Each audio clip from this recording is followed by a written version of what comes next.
Nama saya Raka. Umur saya 25 tahun. Saya bekerja di sebuah restoran ternama di kota ini, bukan sebagai koki, bukan pula sebagai manajer, melainkan sebagai tukang cuci piring. Ya, kerjaan saya tiap hari berkutat dengan sabun, air panas, dan setumpuk piring kotor. Kalau orang melihat saya di tempat kerja, mereka tidak akan menyangka saya lulusan luar negeri, apalagi seorang pemilik bisnis. Dan saya memang tidak ingin mereka tahu. Saya lebih senang begini.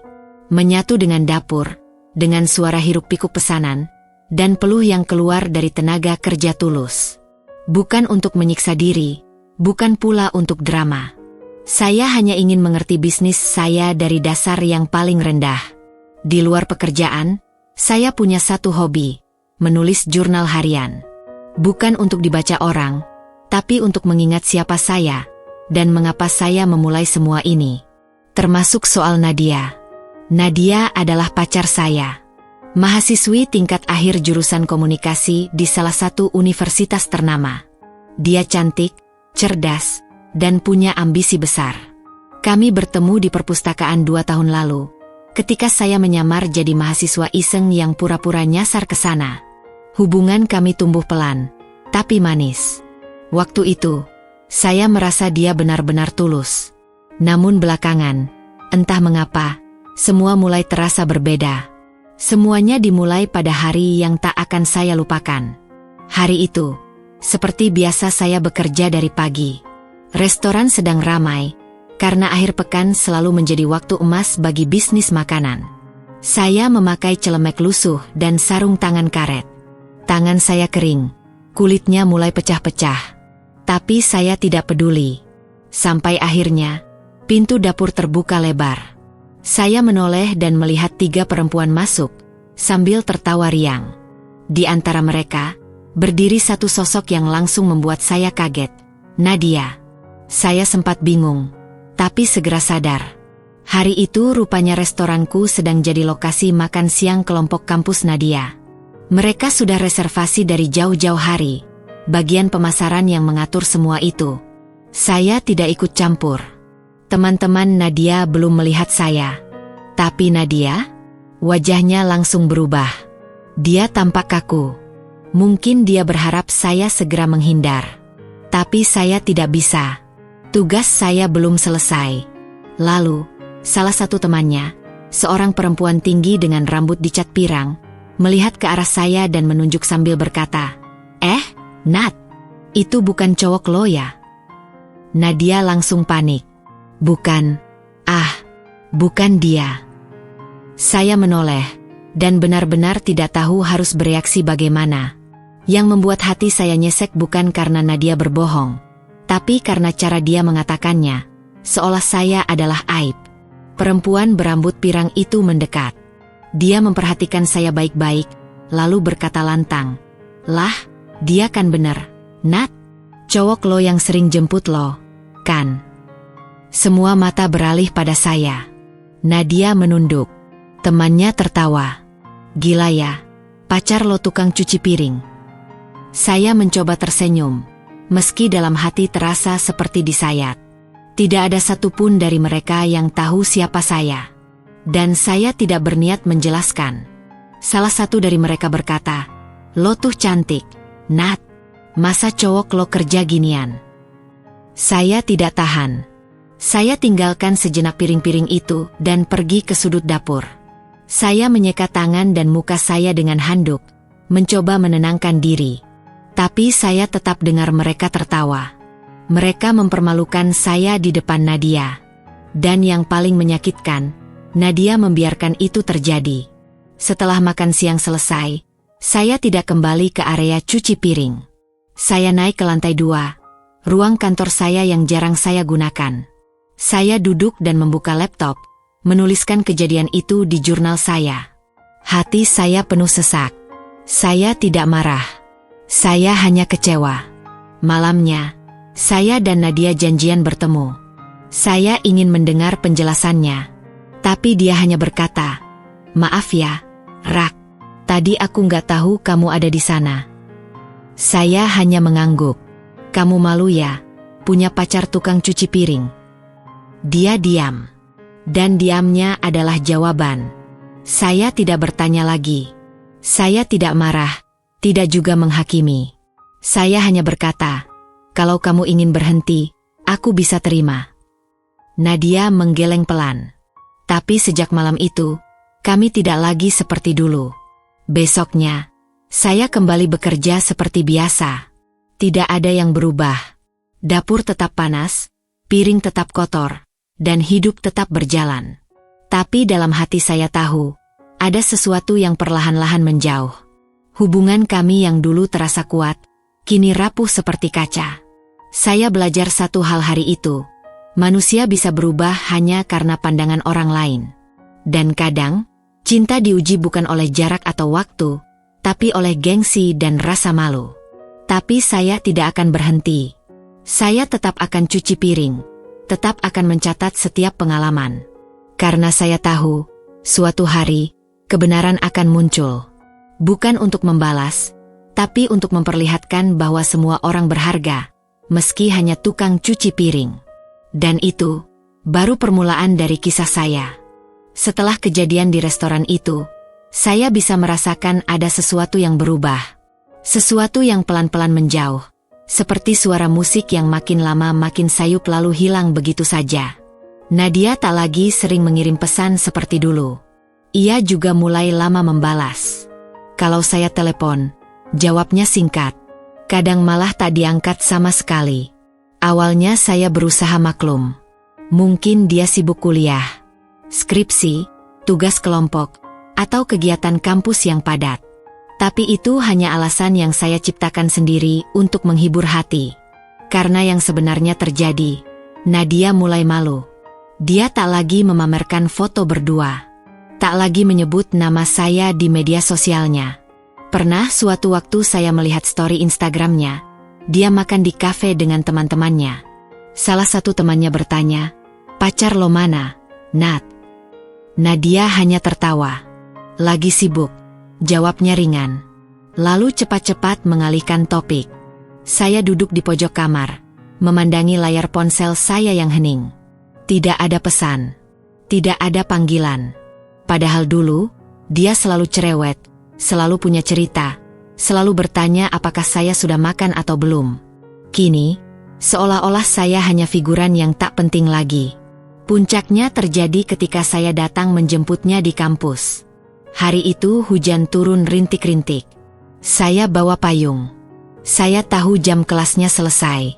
Saya berdiri di luar pagar, menunggu. Tapi Nadia keluar lewat pintu samping.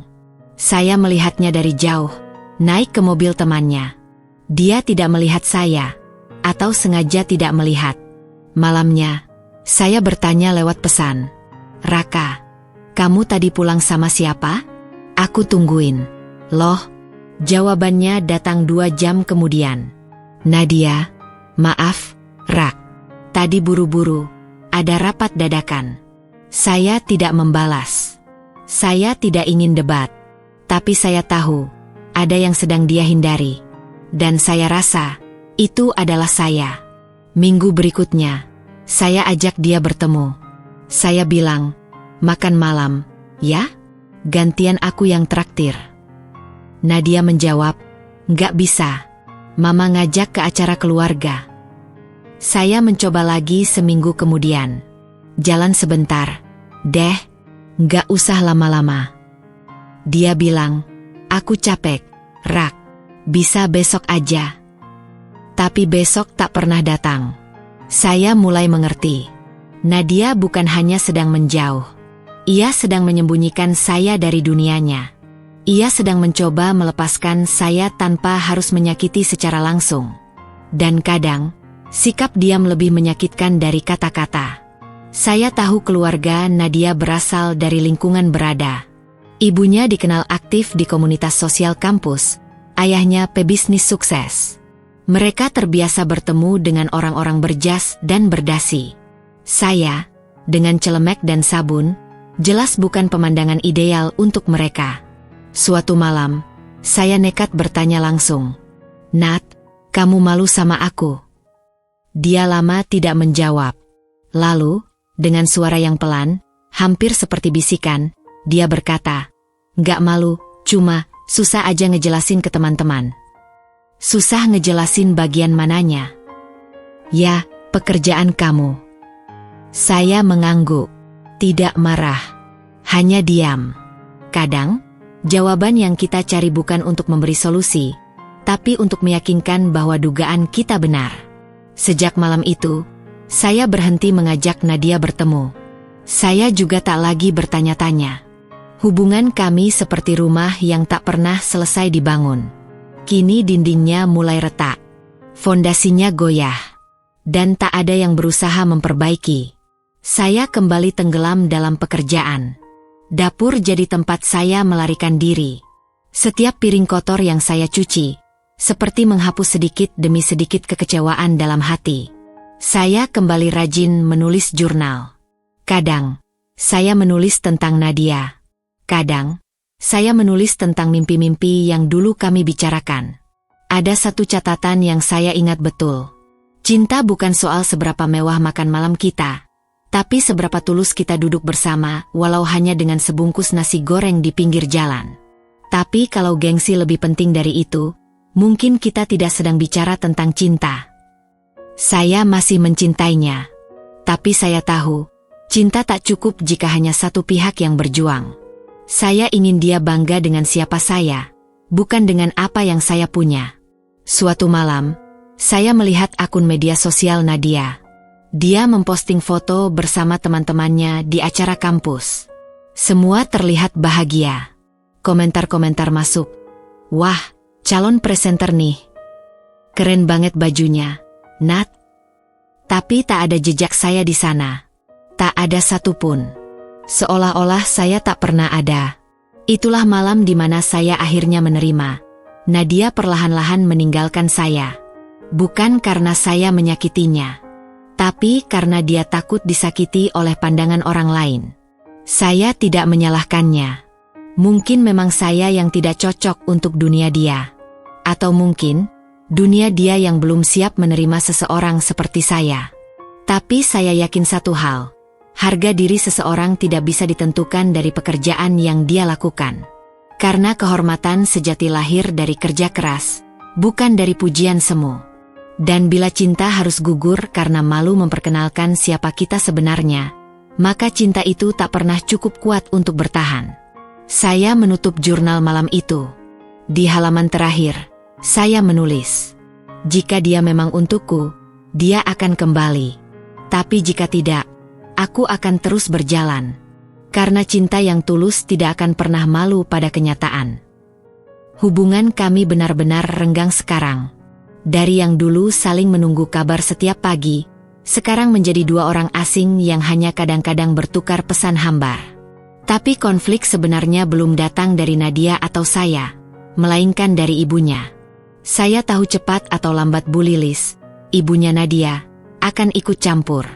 Beliau adalah tipe ibu yang sangat memerhatikan status sosial.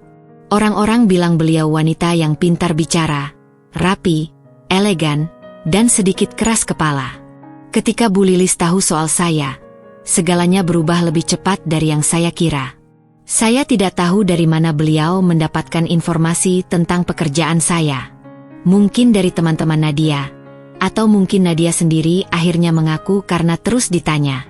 Yang jelas, suatu malam saya menerima pesan dari Nadia. "Rak, Mama mau ngobrol. Bisa ketemu?" Kami bertemu di sebuah kafe, bukan restoran. Nadia datang bersama ibunya. Saya datang sendiri.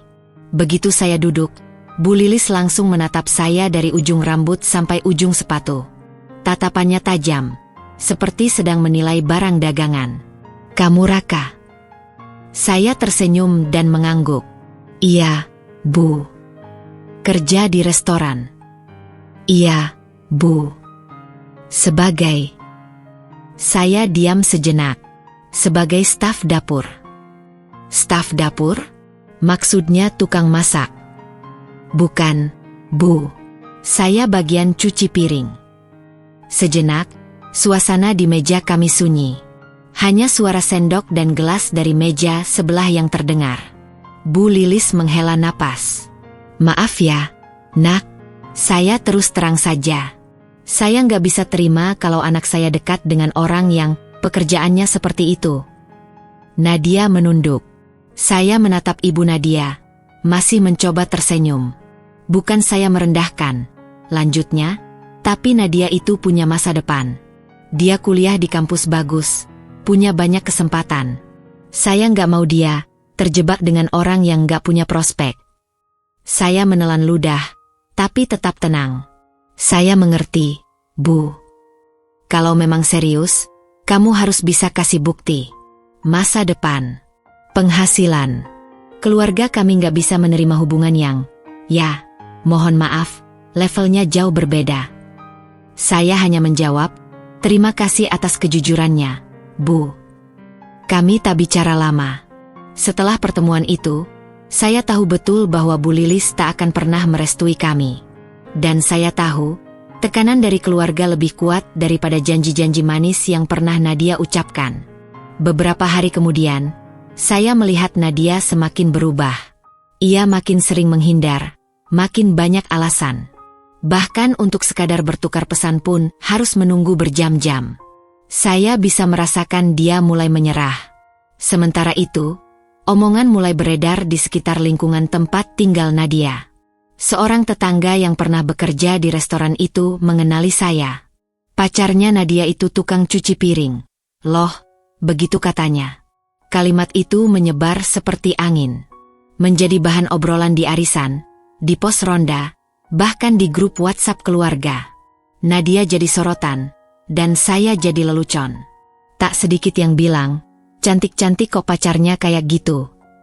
Saya tahu Nadia mendengarnya. Saya tahu dia tertekan. Dan saya tidak bisa menyalahkannya sepenuhnya. Di dunia tempat kami hidup, status sosial masih menjadi mata uang utama. Bahkan cinta pun tak cukup kuat menandingi suara tetangga. Saya bertemu Nadia sekali lagi. Kali ini, dia tampak lelah. Wajahnya pucat, matanya berkaca-kaca. Kami duduk di bangku taman kampus, tempat kami dulu sering makan siang berdua. Aku nggak kuat, Rak, katanya pelan. Saya diam. Omongan orang-orang, mama, keluarga, teman-teman, semuanya kayak ngehujat aku. Kamu malu. Dia mengangguk perlahan. Saya menarik napas panjang. Kamu pernah bilang, cinta itu soal menerima. Tapi sekarang kamu sulit menerima aku karena pekerjaan aku. Aku tahu itu salah. Tapi kenyataannya memang berat. Saya tidak berkata apa-apa lagi. Karena saya tahu, semua alasan di dunia tak akan cukup menambal luka yang dihasilkan oleh gengsi. Malam itu, saya menulis di jurnal. Cinta bisa gugur bukan karena tidak ada rasa, tapi karena terlalu banyak suara. Kadang, kita kehilangan yang paling berharga hanya karena terlalu sibuk mendengar apa kata orang. Saya sadar, Nadia sedang di persimpangan. Dan saya tidak bisa memaksanya memilih jalan yang sama dengan saya. Saya hanya bisa berdiri dan menunggu. Tapi jika dia memutuskan untuk pergi, saya tidak akan menahan. Karena saya percaya, orang yang benar-benar mencintaimu tak akan membiarkan suara orang lain menggantikan suaranya sendiri. Dan malam itu, saya mulai menyiapkan hati untuk kehilangan yang paling saya cintai. Dapur restoran adalah dunia yang tak semua orang bisa bertahan di dalamnya. Panas, bising, dan tekanan yang datang dari berbagai arah. Tapi bagi saya, dapur adalah ruang belajar. Tempat di mana saya menyamar, belajar rendah hati, dan mendengar cerita-cerita para pekerja keras. Pagi itu seperti biasa. Saya datang lebih awal, mengganti baju, mengenakan celemek, dan mulai menyortir peralatan makan. Tapi entah kenapa hari itu suasana terasa sedikit berbeda. Saya merasakan bisik-bisik di antara staf. Beberapa dari mereka tampak melihat ke arah saya sambil menahan tawa. Saya mencoba tetap fokus. Piring demi piring saya bersihkan, air panas mulai mengaburkan kaca pelindung saya. Tapi saat istirahat siang, seorang staf muda yang baru saja direkrut, namanya Jody, mendekati saya sambil mengunyah keripik. Mas Raka, gue heran deh, kok lo betah ya kerja beginian? Cuci piring gini, gajinya juga pas-pasan kan? Saya menoleh. Namanya juga kerja. Semua kerjaan ada nilainya. Dia tertawa kecil. Iya sih. Tapi lo kan muda, masih bisa cari kerja yang keren. Nggak malu apa? Saya hanya tersenyum. Enggak. Jody makin menjadi. Serius deh, Mas. Gue baru masuk aja pengen cepet-cepet naik jadi asisten koki. Masa lo yang udah lama masih di sini-sini aja? Nggak ada ambisi, ya? Saya tidak membalas. Tapi sebelum Jody melanjutkan ocehannya, terdengar suara berat dari ujung dapur. Jody. Semua orang langsung diam. Itu suara Pak Darto, kepala dapur kami. Pria parubaya yang dihormati semua orang di dapur. Gaya bicaranya pelan tapi tajam. Matanya kecil tapi awas. Jody menelan ludah. Iya, Pak. Pak Darto melangkah mendekat. Ia berdiri di antara saya dan Jody, lalu menatap anak muda itu dengan pandangan datar. Kamu tahu nggak siapa yang ngajarin saya bikin saus teak yang sekarang jadi andalan restoran ini? Jody menggeleng. Dia, kata Pak Darto sambil menunjuk saya. Jody melongo. Serius, Pak? Pak Darto menyilangkan tangan. Kamu tahu kenapa restoran ini nggak pernah kekurangan bahan segar dan kualitasnya selalu konsisten? Karena dia yang nyusun sistem pasokannya. Beberapa staf lain mulai mencuri dengar. Jody kelihatan mulai tidak nyaman. Kamu tahu siapa yang pertama kali kerja di restoran ini, bahkan sebelum kamu tahu tempat ini ada? Jody makin bingung. Dia juga, Pak. Pak Darto mengangguk. Iya. Dan kamu tahu siapa pemilik restoran ini? Ruangan jadi hening. Bahkan suara kompor pun seperti ikut menahan diri. Pak Darto menatap Jody lekat-lekat, lalu tersenyum tipis. Nanti kamu akan tahu sendiri. Tapi sampai saat itu, tolong hargai setiap orang yang kerja di sini. Karena kamu belum tentu bisa tahan seminggu di posisi dia. Jody menunduk. Wajahnya merah padam. Ia buru-buru pamit dan pergi ke sisi lain dapur. Saya menoleh ke Pak Darto dan hanya bisa tersenyum kecil. Pak Darto menepuk bahu saya. Sabar terus ya, Nak. Nanti juga waktunya datang. Saya tidak bilang apa-apa. Tapi dalam hati saya bersyukur punya figur seperti Pak Darto di restoran ini. Dia satu dari sedikit orang yang tahu siapa saya sebenarnya. Dan dia memilih untuk menjaga rahasia itu. Bukan karena takut, tapi karena paham. Saya melanjutkan pekerjaan seperti biasa. Tapi hari itu, bisik-bisik soal saya mulai berkurang. Para staf mulai memperhatikan, mulai menaruh hormat yang sebelumnya tak ada. Mungkin bukan karena mereka tahu siapa saya, tapi karena mereka mulai menyadari bahwa pekerjaan sekecil apapun tetap pantas dihargai. Di ruang istirahat, saya menulis catatan kecil di jurnal. Kadang orang meremehkan karena mereka belum tahu seluruh cerita. Tapi tak perlu tergesa membuktikan apa-apa. Diam saja, dan biarkan waktu yang bicara. Dan saya tahu, waktu itu sebentar lagi akan datang. Hari itu, langit mendung, seperti hati saya yang berat menahan sesuatu yang sudah lama saya rasakan. Hubungan saya dengan Nadia makin menjauh. Kami bertemu di sebuah kafe kecil, tempat favorit kami dulu. Tapi hari itu rasanya berbeda. Nadia datang dengan wajah canggung, senyumnya setengah hati. Dia memesan teh hangat, seperti biasa. Tapi hari itu, dia tidak menyentuh minumannya sama sekali. Saya tahu ada sesuatu yang ingin dia katakan. Saya bisa merasakannya dari cara dia memainkan sendok kecil di tangannya. Dari bagaimana dia menunduk terus, menghindari tatapan saya. Rak, katanya pelan. Saya diam, menunggu kalimat berikutnya. Aku mikir banyak akhir-akhir ini. Saya mengangguk, menyimak. Aku ngerasa, kita beda dunia. Bukan soal kamu siapa, tapi, ya, kamu tahu sendiri. Saya menarik napas dalam-dalam. Maksudnya? Nadia menatap saya sejenak, lalu kembali menunduk. Aku nggak tahu gimana ngejelasinnya. Tapi belakangan aku ngerasa sulit. Setiap temanku tanya soal kamu. Aku bingung jawabnya. Aku malu. Kata itu keluar seperti pisau. Pelan, tapi tajam.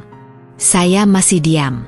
Karena saya tahu, kadang diam lebih baik daripada memaksa jawaban. Aku nggak pengen jadi orang jahat, Rak. Tapi aku juga nggak bisa terus pura-pura. Kita beda. Dan aku pikir, kita harus rehat dulu. Saya menatapnya dalam-dalam. Rehat. Dia mengangguk pelan. Kamu baik banget. Tapi aku ngerasa kamu terlalu nyaman di tempatmu sekarang. Dan aku nggak bisa hidup seperti itu. Aku pengen naik, berkembang. Aku pengen hidup yang beda. Saya tersenyum. Mungkin bukan senyum yang dia harapkan, tapi senyum yang menunjukkan bahwa saya menerima. Kalau itu yang kamu rasakan, aku nggak akan tahan kamu, Nat, kata saya pelan. Dia tampak terkejut. Kamu nggak marah? Saya menggeleng. Enggak, aku cuma sedih. Kami duduk dalam diam cukup lama. Tehnya sudah dingin. Suasana jadi canggung. Tapi tidak ada yang perlu dipaksakan. Nadia mengusap matanya sebentar, lalu berdiri. Terima kasih buat semuanya, Rak. Saya mengangguk. Jaga diri ya. Ia melangkah pergi tanpa menoleh. Dan saya duduk sendiri di meja itu, menatap kursi kosong di depanku. Saat kembali ke restoran malam harinya, saya langsung menuju dapur. Mencuci piring seperti biasa. Tapi malam itu, airnya terasa lebih dingin. Suara piring beradu terdengar seperti gema yang menyayat. Pak Darto datang menghampiri. Kamu nggak apa-apa, Nak? Saya hanya menjawab, nggak apa-apa, Pak. Tapi beliau tahu. Tanpa berkata apa-apa lagi, ia menepuk punggung saya dan pergi. Kadang, kepedulian tidak perlu dijelaskan. Di ruang istirahat, saya menulis lagi di jurnal. Cinta yang dipertanyakan karena status, bukanlah cinta. Dan perpisahan yang tulus, adalah bentuk lain dari kedewasaan. Saya memilih tidak mengungkap siapa saya sebenarnya. Bukan karena ingin membuat Nadia menyesal, tapi karena saya ingin tahu, apakah cinta yang kami jalani, murni karena rasa atau hanya bayangan yang dibangun oleh status sosial? Dan kini, saya punya jawabannya. Kesabaran, seperti mencuci piring. Mungkin tidak terlihat mulia, tapi tanpa itu, semuanya berantakan. Saya masih akan bekerja seperti biasa. Tapi kali ini, dengan hati yang sedikit lebih kuat. Sejak perpisahan itu, hidup saya berjalan seperti biasa. Setiap hari, saya kembali ke restoran, menyapa staf, masuk dapur, lalu mulai bekerja. Tidak ada yang berubah secara nyata. Tapi di dalam diri saya, segalanya terasa lebih hening. Tidak ada lagi pesan pagi dari Nadia. Tidak ada lagi tawa kecil saat kami berbicara lewat telepon sebelum tidur. Yang tersisa hanya gema air keran dan bunyi piring beradu. Namun, hidup punya caranya sendiri untuk memberikan kejutan. Beberapa minggu setelah perpisahan itu, manajer restoran kami, Bu Intan, datang ke dapur membawa kabar penting. Pak Raka, katanya sambil membuka binder yang penuh catatan, kampus ternama dari pusat kota ingin mengadakan gala makan malam. Mereka sedang mencari tempat dan memilih restoran kita. Saya mengangguk pelan, mencoba menahan reaksi. Kapan rencananya? Minggu depan. Mereka sudah lihat portofolio acara kita. Dan ada kemungkinan mereka akan membawa serta jajaran dosen, mitra bisnis, bahkan wali mahasiswa. Saya menatap Bu Intan, mengangguk. Siapkan dengan baik. Saya akan turun langsung. Bu Intan tersenyum puas. Seperti biasa, Pak. Saya tahu kampus yang dimaksud. Dan lebih dari itu, saya tahu siapa yang kemungkinan besar akan datang. Nadia. Dan mungkin ibunya, Bu Lilis, yang dulu sering memandang saya dengan sinis saat berpapasan. Dunia ini kecil, dan tampaknya semesta sedang merancang sesuatu. Selama seminggu penuh, seluruh tim restoran bekerja keras. Saya ikut memeriksa persiapan dari logistik, dekorasi, hingga menu khusus. Saya ikut membantu menata meja, mengarahkan tim dapur, bahkan memastikan toilet bersih. Di satu sisi, saya ingin semua sempurna untuk reputasi restoran. Di sisi lain, saya ingin, walau tak saya akui keras-keras, agar ada 1-2 orang yang melihat bahwa pekerjaan yang dianggap remeh ini adalah bagian dari kerja keras yang nyata. Hari H pun tiba. Restoran berubah seperti ballroom. Lampu gantung dipasang di langit-langit, bunga segar menghiasi meja, dan musik jazz mengalun lembut dari speaker tersembunyi. Para tamu berdatangan dengan pakaian terbaik mereka. Dosen, mitra, dan mahasiswa dengan jas dan gaun anggun memenuhi setiap sudut ruangan. Saya tidak duduk di meja VIP, tidak juga berdiri di panggung. Saya berada di belakang, memantau segala sesuatu dari balik tirai dapur. Saya mengenakan jas hitam rapi, berbeda dari celemek yang biasa saya pakai. Pak Darto berdiri di samping saya, melihat dengan mata tenangnya yang bijak. "Semua sudah siap," katanya. Saya mengangguk. "Bagus."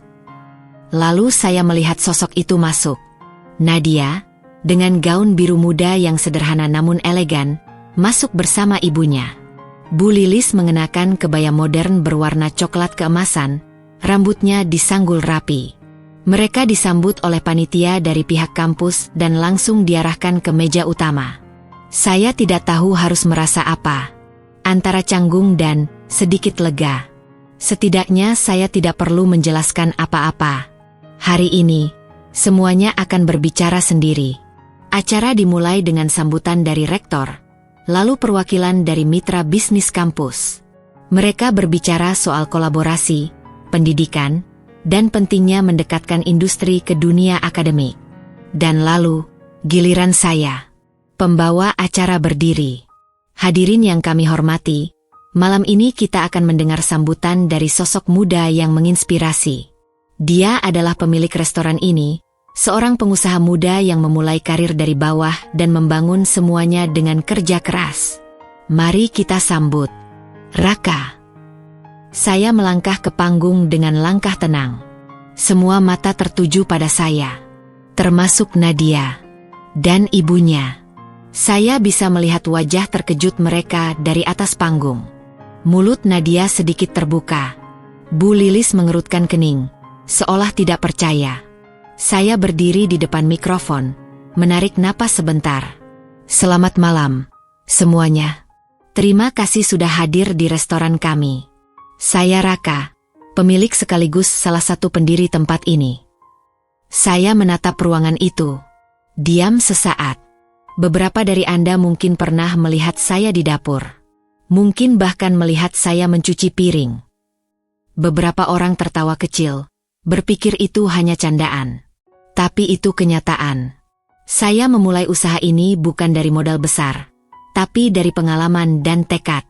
Saya pernah jadi pelayan, tukang bersih-bersih, bahkan tukang cuci piring. Bukan karena saya harus, tapi karena saya ingin tahu bagaimana setiap bagian dari bisnis ini bekerja. Karena saya percaya, kita tak bisa memimpin kalau tak pernah merasakan menjadi yang paling bawah. Ruangan hening. Tidak ada yang bersuara, termasuk Nadia dan ibunya. Saya tahu, dalam masyarakat kita, pekerjaan seringkali dijadikan tolok ukur nilai seseorang. Tapi malam ini, saya ingin kita semua merenung sebentar. Mungkin, orang yang kita anggap rendah, justru yang sedang bekerja paling keras membangun sesuatu besar.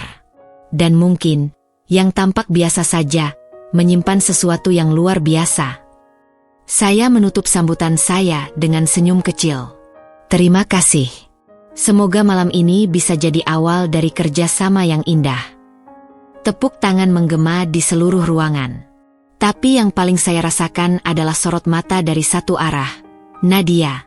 Dia tidak tepuk tangan. Dia hanya menatap saya. Dan air mata jatuh perlahan di pipinya. Saya turun dari panggung dan kembali ke belakang. Tidak butuh waktu lama, Bu Intan menghampiri saya. "Pak, ada yang ingin bicara dengan Anda. Mahasiswa dari kampus itu," katanya penting. Saya tahu siapa yang dimaksud. Saya mengangguk, mengambil napas panjang, dan berjalan pelan menuju ruang pertemuan kecil di belakang restoran. Nadia duduk di sana. Matanya sembab. Gaunnya tampak terlalu mewah untuk suasana hatinya. "Rak," katanya pelan saat saya masuk. Saya duduk di seberangnya. "Iya." Dia menggigit bibirnya. "Kenapa kamu gak pernah bilang?" Saya menatapnya. "Karena aku ingin kamu mencintaiku apa adanya. Bukan karena aku siapa." Dia menggeleng, menunduk. "Aku salah. Aku salah udah nilai kamu cuma dari pekerjaanmu. Aku malu. Bukan malu karena kamu cuci piring, tapi malu karena aku terlalu sombong." Saya tidak menjawab. Biarkan dia bicara. "Aku minta maaf, Rak. Sungguh. Aku nyesel udah ninggalin kamu." Saya menarik napas, lalu berkata pelan, "Nat, aku gak pernah marah. Tapi aku belajar sesuatu. Cinta sejati gak butuh status. Tapi ketika status jadi penghalang, mungkin itu bukan cinta yang cukup kuat." Dia menangis. Dan saya tetap duduk di sana. Tenang. Bukan karena saya sudah tidak punya perasaan, tapi karena saya tahu, perasaan juga perlu waktu untuk sembuh. Hari itu, undangan makan malam bukan sekadar acara bisnis, tapi titik balik. Untuk saya. Dan untuk Nadia. Karena hidup memang aneh. Ia bisa membawamu jatuh karena cinta, lalu menepuk pundakmu diam-diam dan membawamu naik karena keteguhan hati. Dan semua itu bisa dimulai dari secarik undangan tak terduga. Ruangan itu gemerlap oleh cahaya lampu gantung kristal dan sorotan panggung yang megah. Musik lembut mengalun dari sudut ruangan, dimainkan oleh kelompok string quartet yang mengenakan setelan serba hitam. Para tamu undangan datang mengenakan pakaian terbaik mereka. Beberapa memakai jas formal, sebagian besar ibu-ibu tampil dengan kebaya modern dan gaun-gaun mahal. Malam itu, restoran menjadi tempat gala dinner yang istimewa. Malam kolaborasi antara restoran dan universitas-universitas ternama, termasuk kampus tempat Nadia kuliah. Di salah satu meja paling depan, duduk Bu Lilis dengan anggun, mengenakan kebaya biru dongker berhias payet keperakan. Di sampingnya, Nadia tampak cantik dengan gaun panjang berwarna pastel. Tapi wajahnya tidak bisa menyembunyikan keresahan. Dari tadi matanya gelisah menatap ke sekeliling, seperti mencari sesuatu yang tidak jelas. Sudah kubilang, Nat, kamu harus mulai bersosialisasi dengan lingkungan seperti ini. Bukan dengan orang-orang yang tidak jelas asal-usulnya, bisik Bu Lilis sambil menyesap wine tanpa alkohol yang disediakan. Nadia tidak menjawab. Sejak kejadian beberapa minggu lalu, pikirannya masih sering melayang ke sosok Raka. Ia tidak pernah membayangkan kata-kata yang ia ucapkan bisa meninggalkan luka yang dalam. Dan yang paling membuatnya penasaran, kenapa Raka tidak pernah marah? Kenapa dia pergi begitu tenang? Acara dibuka dengan sambutan dari ketua panitia gala malam, lalu dilanjutkan dengan hiburan musik dan pembacaan penghargaan kerjasama kampus. Semua berjalan elegan. Namun, ada satu hal yang menjadi bahan perbincangan para tamu malam itu. Sosok pemilik restoran yang katanya masih muda, inspiratif, dan akan memberikan pidato kejutan malam ini. Aku dengar dia masih umur 20-an, tapi restoran ini udah punya 4 cabang, bisik salah satu dosen kepada temannya di meja seberang. Katanya lulusan luar negeri. Tapi misterius banget, ya? Jarang muncul di media, timpal yang lain. Nadia hanya mendengarkan. Tapi jantungnya berdegup lebih kencang dari biasanya. Entah kenapa, dia merasa firasatnya tak enak. Lampu ruangan tiba-tiba diredupkan. Sorotan hanya tertuju pada panggung utama. Pembawa acara berjalan ke tengah dengan mikrofon di tangan. Hadirin sekalian, malam ini adalah malam yang sangat istimewa. Kita akan mendengarkan sepatah dua patah kata dari sosok muda yang menjadi otak di balik kesuksesan restoran ini. Sosok yang tidak hanya berani bermimpi, tapi juga turun langsung ke lapangan untuk memahami arti kerja keras dari dasar. Mari kita sambut Raka. Nama itu menggema di seluruh ruangan. Nadia membeku. Bu Lilis mengernyitkan dahi. Seluruh tamu menoleh ke arah panggung dengan rasa ingin tahu. Langkah kaki perlahan terdengar dari sisi kiri panggung. Seorang pria muda melangkah masuk, mengenakan setelan jas hitam dengan dasi abu-abu gelap. Wajahnya tenang, posturnya tegap. Ia berjalan mantap ke tengah panggung. Tidak ada senyum berlebihan, tidak ada gaya sok penting. Hanya sosok yang penuh ketenangan dan percaya diri. Nadia terbelalak. "Itu Raka." "Tidak mungkin," bisik Bu Lilis, suaranya tercekat. Semua mata kini menatap pria yang berdiri di tengah panggung. Lampu sorot menerangi wajahnya sepenuhnya. Tak ada lagi celemek kotor, tak ada lagi sarung tangan cuci piring. Yang ada adalah seorang pemimpin muda yang siap bicara. "Selamat malam," ucap Raka, suaranya mantap dan penuh kendali. "Terima kasih atas kehadiran Bapak dan Ibu sekalian di malam istimewa ini.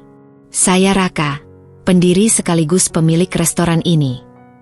Suasana ruangan hening.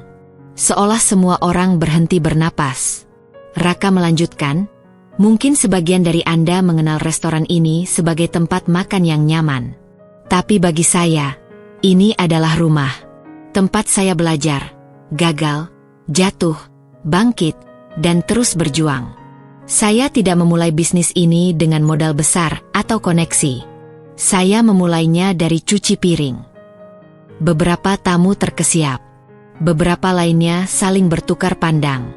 "Ya, saya pernah mencuci piring di restoran ini. Bahkan hingga beberapa minggu lalu, saya masih melakukannya.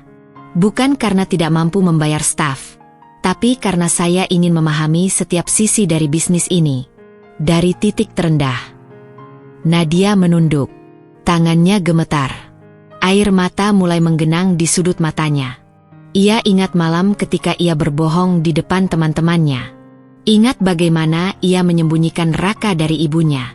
Dan kini, pria yang dulu ia anggap tidak pantas, berdiri di atas panggung, dihormati oleh ratusan orang. Bu Lilis terdiam. Untuk pertama kalinya, ia tidak bisa berkata apa-apa. "Bagi saya," lanjut Raka, "pekerjaan bukanlah tolok ukur martabat seseorang. Yang membuat kita bernilai adalah bagaimana kita bekerja dengan hati, dengan niat baik, dan dengan rasa hormat pada siapapun, di level apapun." Suara tepuk tangan perlahan terdengar. Lalu semakin keras. Beberapa dosen berdiri. Tamu undangan ikut bangkit dari kursinya. Raka tetap tenang. Matanya menyapu seluruh ruangan, dan sempat berhenti beberapa detik di meja tempat Nadia dan Bu Lilis duduk. Nadia menangis diam-diam. Malam itu, tidak ada yang menyangka bahwa pria yang dulu hanya tampak di balik dapur, kini berdiri sebagai pemimpin yang dihormati. Tidak dengan teriakan, tidak dengan balas dendam, tapi dengan bukti nyata bahwa kerja keras tidak pernah mengkhianati hasil. Dan di tengah gemuruh tepuk tangan dan pujian, Raka hanya mengucapkan satu kalimat penutup. "Jangan pernah menilai orang dari apa yang terlihat di permukaan. Karena kadang, mutiara pun menyamar dalam lumpur." Setelah pidato Raka usai, para tamu kembali ke meja masing-masing dengan wajah penuh kekaguman. Beberapa bahkan masih membicarakan pidatonya dengan nada antusias. Namun di salah satu sudut ruangan, Nadia terduduk dengan mata merah dan napas tak beraturan. Ia belum bisa menerima kenyataan bahwa pria yang selama ini ia rendahkan adalah sosok luar biasa yang malam itu dipuja banyak orang. Bu Lilis, yang biasanya pandai berkata-kata, justru duduk membeku. Gelas minumnya diletakkan begitu saja di atas meja tanpa disentuh lagi. Ia merasa wajahnya terbakar malu. Bukan hanya karena kesalahannya menilai Raka, tapi juga karena seluruh rekan kampus dan koleganya tadi ikut berdiri memberi tepuk tangan untuk pria yang pernah ia sebut tidak pantas. Sementara itu, Raka turun dari panggung dengan sikap yang tenang. Ia sempat menghampiri beberapa tamu penting, termasuk rektor universitas dan beberapa mitra bisnis. Wajahnya tetap bersahaja, senyumnya tipis, tak pernah berlebihan. Tidak ada satupun tanda kesombongan. Di luar restoran, angin malam menyambutnya saat ia keluar sebentar untuk menghirup udara segar.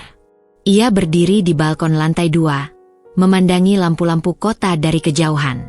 Dari tempatnya berdiri, Ia bisa melihat jelas kerumunan tamu yang mulai menyebar kembali ke ruang makan. Tak lama, langkah pelan terdengar dari belakang. Raka menoleh. Nadia berdiri di sana, wajahnya pucat dan air matanya masih menetes. "Rak," suaranya nyaris tak terdengar. Raka menunduk singkat sebagai sapaan. "Hai, Nat." Butuh beberapa detik sebelum Nadia bisa berkata-kata. Aku nggak tahu.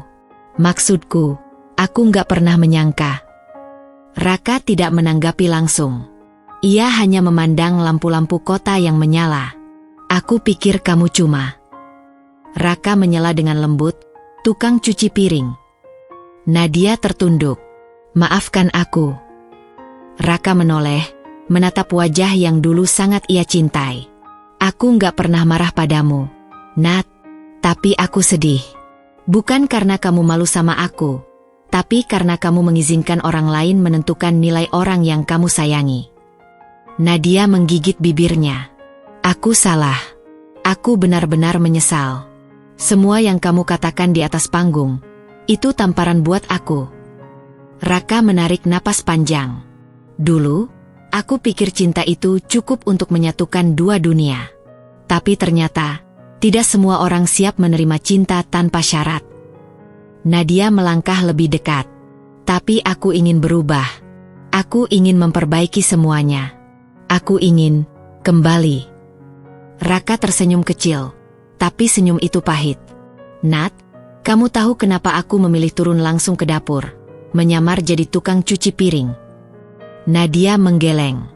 "Karena aku ingin tahu siapa yang benar-benar bisa melihatku apa adanya. Bukan dari status, bukan dari uang, tapi dari niat dan kerja keras. Dan aku temukan jawabannya. Sayangnya, bukan kamu." Air mata Nadia jatuh lagi. Tapi ia tidak bisa membantah. Semua kata-kata Raka benar. Cinta yang melihat ke bawah akan mudah rapuh. Karena setiap kali orang lain menilai rendah, kita ikut goyah. Tapi cinta yang melihat sejajar akan berdiri meskipun diterpa hinaan, lanjut Raka. Nadia menunduk. "Kamu sudah punya seseorang?" Raka menggeleng. "Belum. Tapi aku percaya, ketika waktunya tiba, aku akan tahu siapa yang pantas berdiri di sampingku. Bukan di belakang, bukan di depan, tapi sejajar." Malam itu, percakapan mereka menjadi penutup dari cerita yang dulu indah namun kini berubah jadi pelajaran. Raka tidak menyimpan dendam. Ia tahu hidup terlalu singkat untuk menumpuk luka.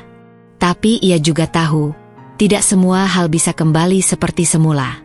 Beberapa menit kemudian, Raka kembali masuk ke ruangan gala.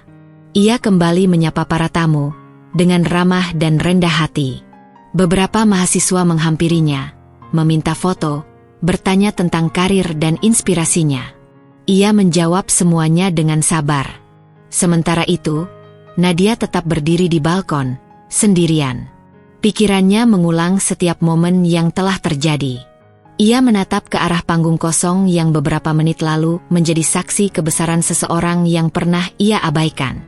Ia sadar, ia kehilangan sesuatu yang besar.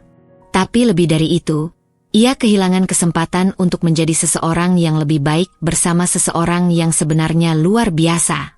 Dan dalam keheningan malam, Nadia belajar satu hal penting.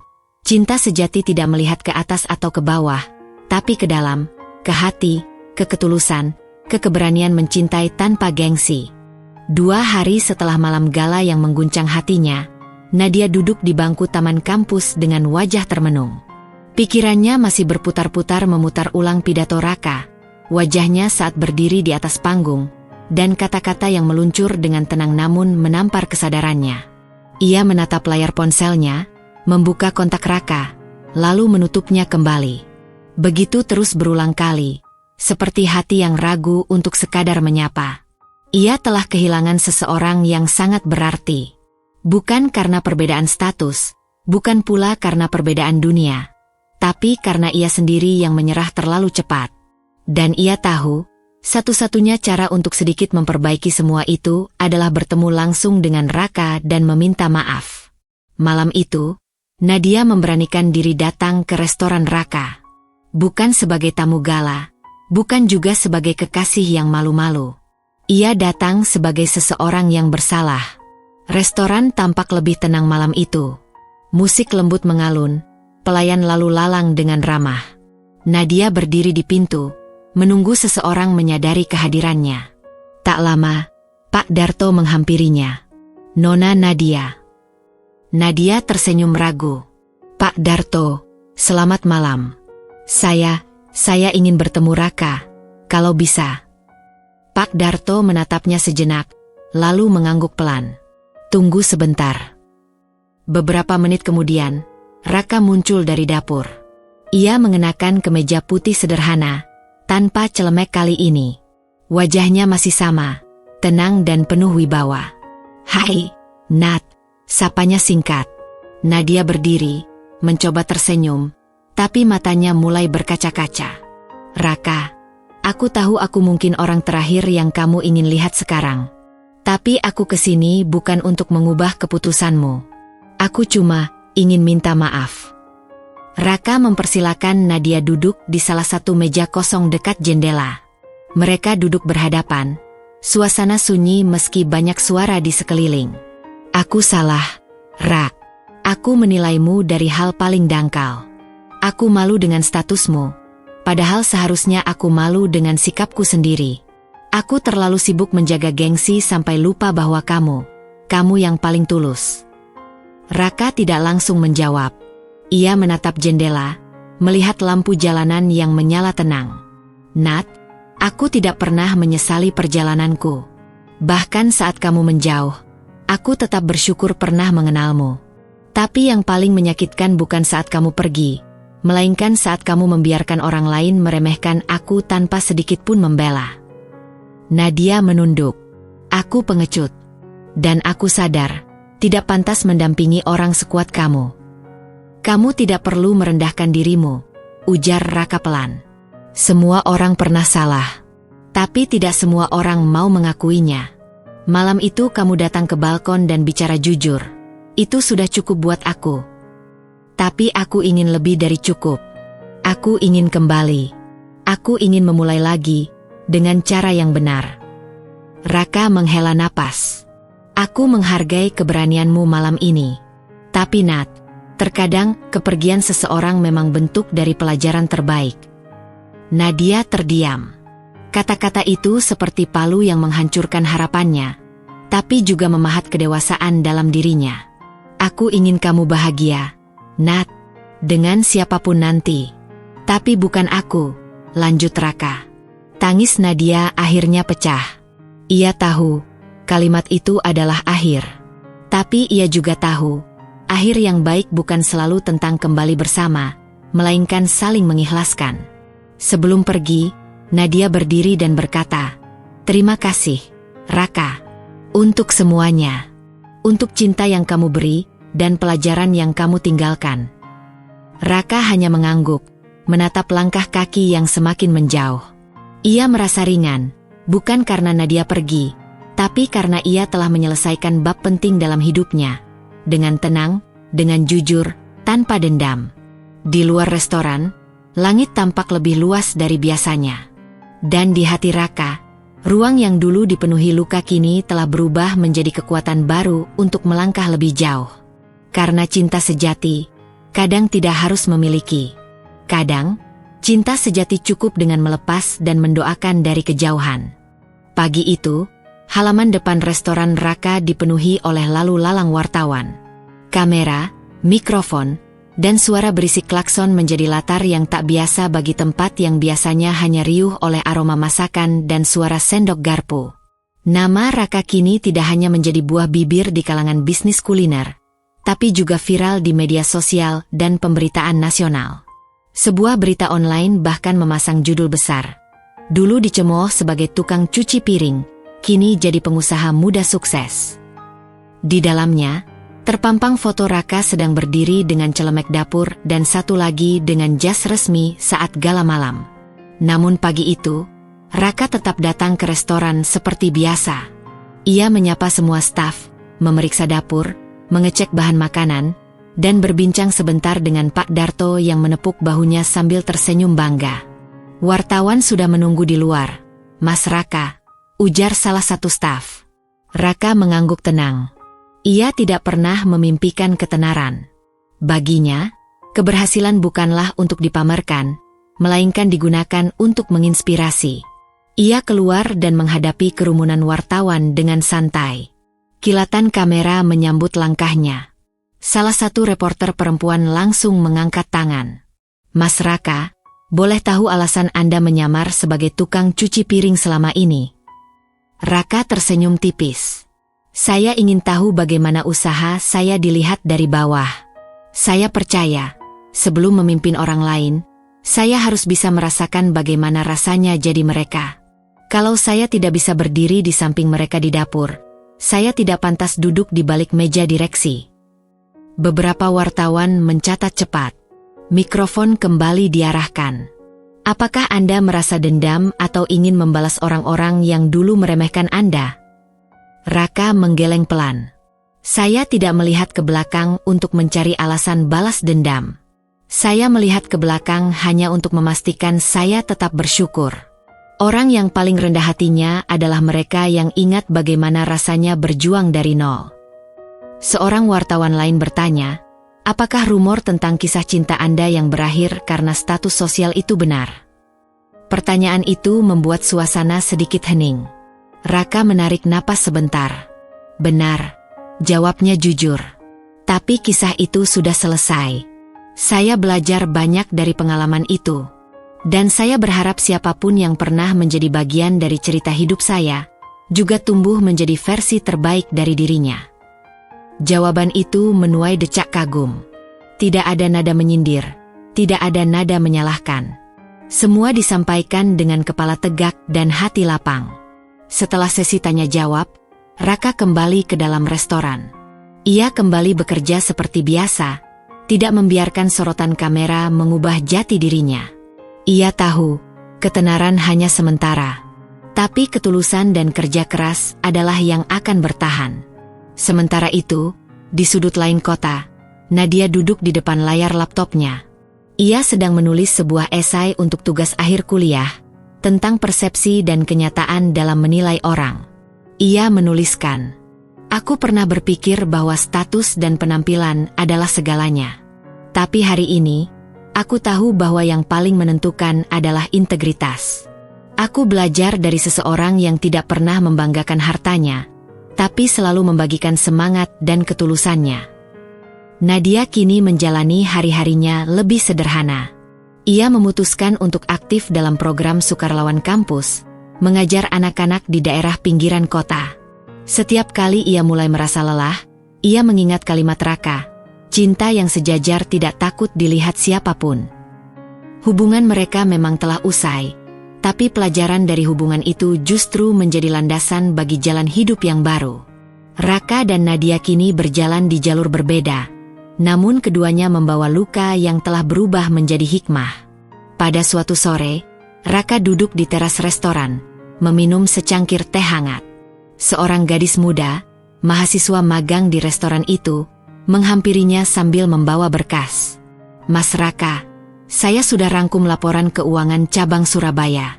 Mau saya kirim ke email, atau?" Raka tersenyum. "Kamu bisa kirim ke email saja, Sita." "Terima kasih." "Ya." Sita tersenyum, lalu sebelum pergi, ia bertanya, "Mas, boleh tanya satu hal pribadi?" "Silakan." "Kalau bisa kembali ke masa lalu, apa Mas Raka akan memilih jalan yang sama?" Raka memandang langit yang mulai jingga. "Iya, karena dari jalan itu, saya belajar mencintai bukan hanya orang lain, tapi juga diri saya sendiri. Saya belajar bahwa harga diri seseorang tidak ditentukan dari pekerjaan, tapi dari bagaimana ia memperlakukan pekerjaannya." Sita mengangguk pelan. "Saya terinspirasi, Mas. Terima kasih." Raka tersenyum, lalu melanjutkan menulis di jurnal pribadinya. Ia menulis, "Hari ini, aku tidak lagi bertanya siapa yang mencintaiku. Tapi aku bertanya, siapa yang bisa aku bantu tumbuh. Karena dalam memberi, kita menemukan cinta sejati yang tak mengenal balasan. Dan begitulah akhir dari cerita ini, yang sejatinya bukanlah akhir, melainkan awal dari jalan baru yang ditempuh dengan keyakinan, keberanian, dan ketulusan. Raka terus melangkah, bukan untuk membuktikan siapa dirinya, tapi untuk memberi makna pada hidupnya dan hidup orang lain.